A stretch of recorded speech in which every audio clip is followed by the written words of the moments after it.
In 1964, Americans discovered a great happiness to replace their great sadness after the assassination of President Kennedy. They found it in four young men from Liverpool, the Beatles. Within the first 6 weeks of 1964, I Want to Hold Your Hand went to #1. She Loves You entered the top 10, and Please Please Me climbed the chart. John, Paul, George, and Ringo were relieved.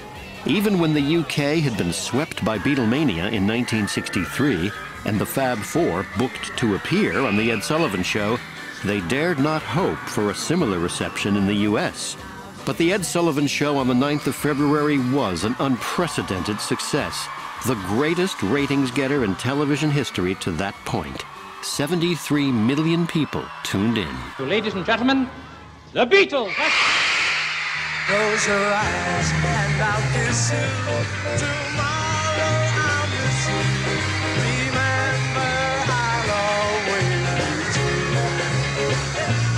And then while I'm away, I'll ride home every day, and I'll send all my loving to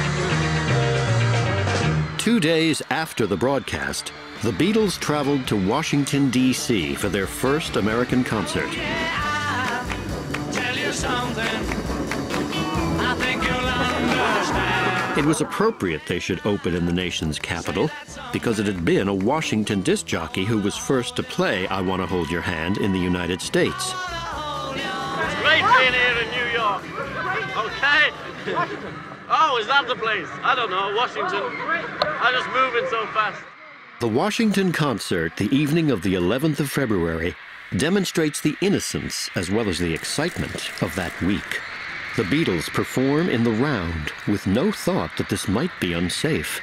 They turn to face different parts of the audience and even move some of their own equipment.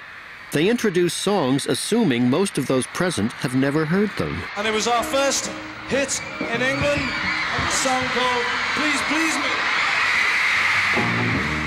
This is square one in American Beatles history. This is a chance to see and hear the Beatles as we never have before, in a set with all the between-song banter. Look at their love for their music and their rapport with each other. This is the week they become the leading musical icons of the 20th century. Their American concert career begins here at the Washington Coliseum on the 11th of February, 1964. This is Carol James, and now from the Washington, D.C. Coliseum, the world's most exciting group, Capitol Recording stars the Beatles. Right.